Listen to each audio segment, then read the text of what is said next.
So mga guys, magmitag sa inyo dia kasi akong gamit Consiras. Maganda itong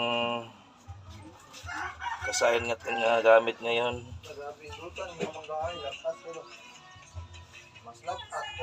Ito ay gamit na mga libon na lubi. Ayan o. Kaya yan o. Libon po ito, libon. Libon po ito na niyog. Ayan. Niyog, maganda ito. Bracelet, isang bracelet po yan. Ayan. Ito lang yan ang bracelet.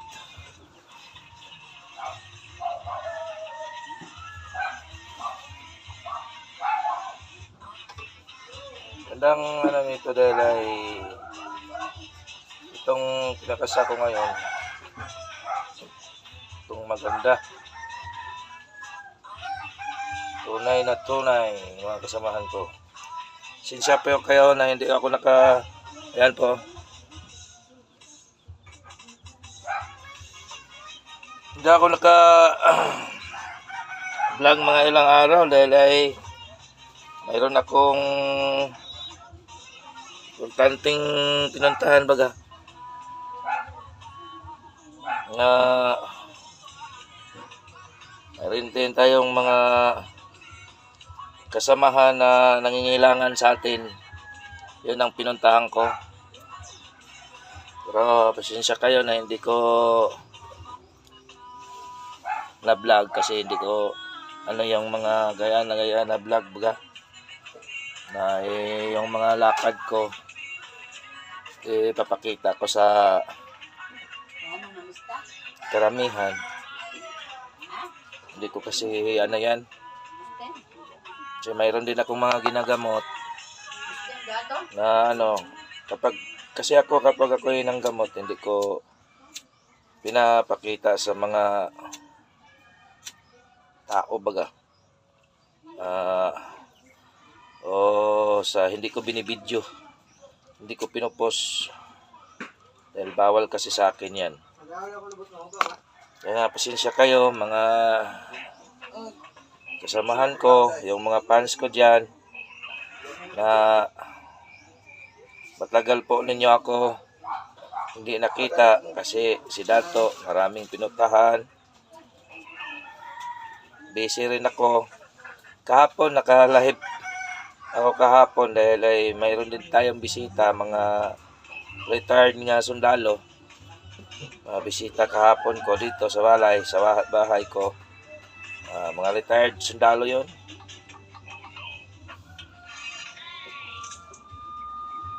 Ngayon, naman din ako ngayon. So, itong ginagawa ko ngayon, maganda ito. Ito, libong bagakay. Yan, bagakay yan, libon.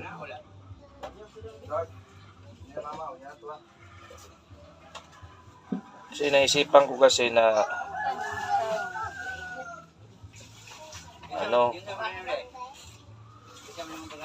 gagawa ako ng bracelet mga ganito na mga libon. Tunay na tunay ito na libon ha. Ito yan ang mga baon niya oh. Yan, libon yan ha. Walang niyog yan, walang bata. Saka ito mga niyog yan kasi walang mga butas. Ay, sadali. Marami itong mga gamit ko dito, nandoon pa sa kabila.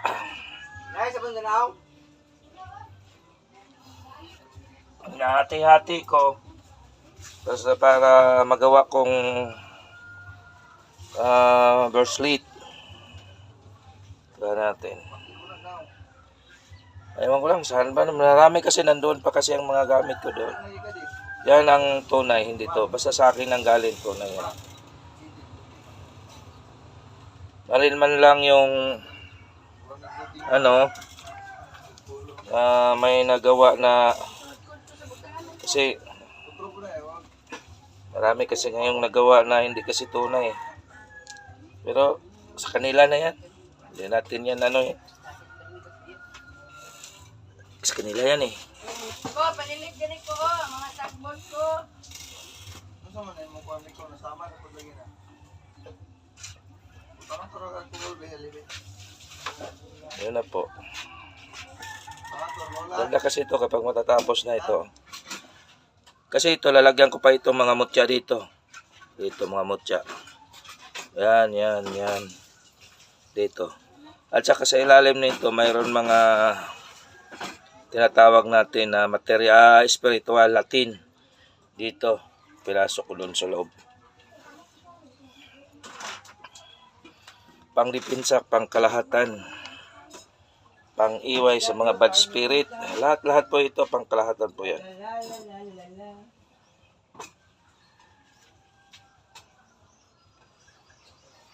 Mano lang, mabubusisi lang paggawa, pero talagang ay ating para magawa talaga. Kapag atin lang titingnan, ay talagang hindi magawa yan. Mahirap.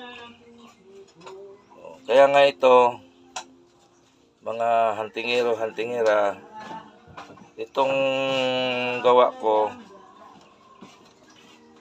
marami kasing nagsusubok na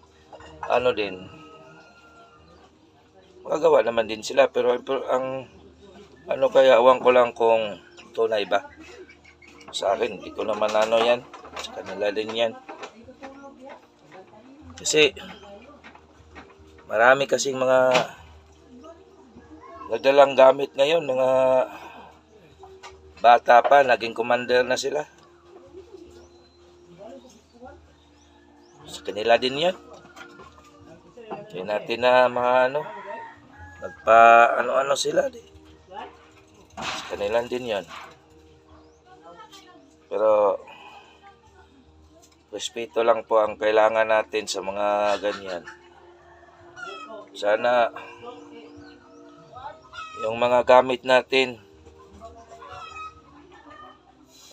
huwag abusuhin. Lalo na yung makakuha ng gamit, hindi naniniwala, babarbalin pa, huwag.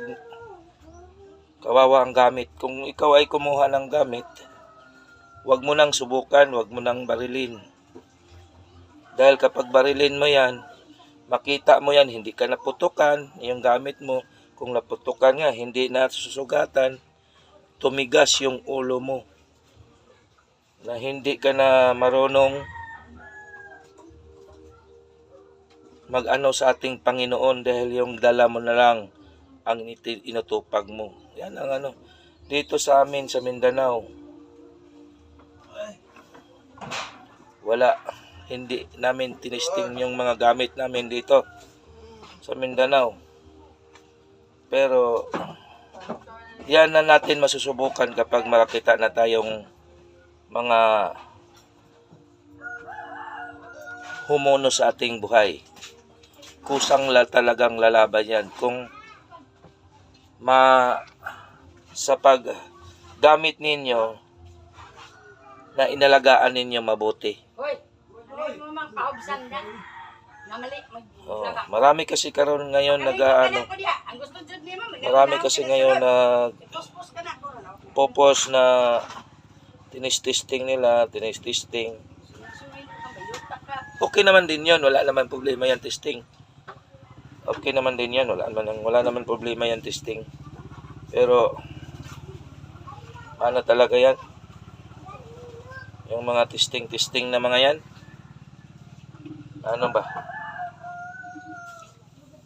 Kulang yan ang sinasabi na kulang sila sa paniwala sa gamit na bili nila. Dahil itong mga gamit dito na makukuha ninyo, hindi naman din pwede na hindi ninyo ito yung sa baga madinisyonan o maano dahil ay pinaghirapan ito. Pinaghirapan, saan kinukuha, ayun, mabubusisi. Yung iba, ipamigay. Hindi ako maniwala dyan. Marami yata silang pera at saka yung pinabigay nilang doon nilang nakuha yan sa lalim sa ano nila sa ano lang nila sa kusina. Ito sa amin, nakita ninyo, saan namin makukuha ito, pinaghirapan namin ito. Malaki ding halaga ang inano namin. Nilalaan, buhis buhay din ang aming inano para makakuha din kami sa mga mutya. Sa totoo, yan ang totoo. Magkakana, buang yung mga pangalan mo. Kaya kung mano kayo mga kasama, yan po ay totoong tunay na tunay talaga. Okay, okay. Okay, ako ay kada na nila. Kagaya nito, mahirap gawin at saka mabusising pagawa. Yan ang mahirap.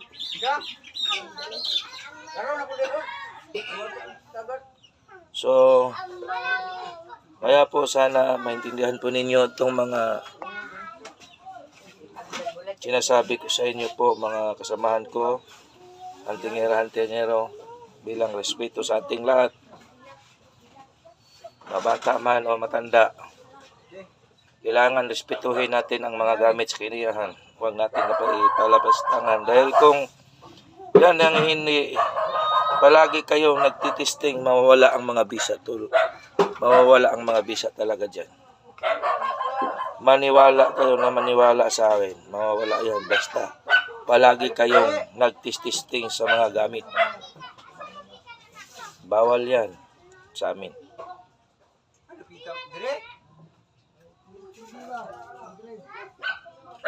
Dahil ito sa amin, dito sa Mindanao, tunay na mutya ito. Lalo na sa akin, mga mutya ko, lalo na dito, yung mga ano ko, mga tunay yan.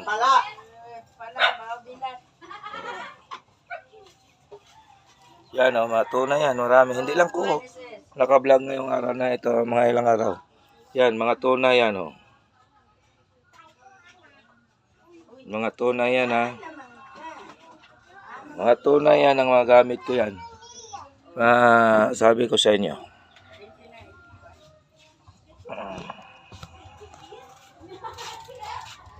So, magandang umaga po sa inyo lahat yan, mga kasamahan ko, hantingero dyan.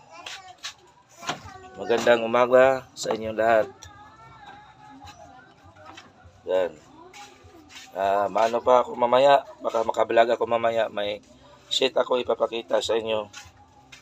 Para baka gusto ninyo matapos ito, gusto na, pwede kayo maka-order sa akin. So, pasensya kayo mga ilang araw, malapit sang buwan na hindi ako naka-vlog dahil may lakad ako. Che! Che! Che! Wala na eh.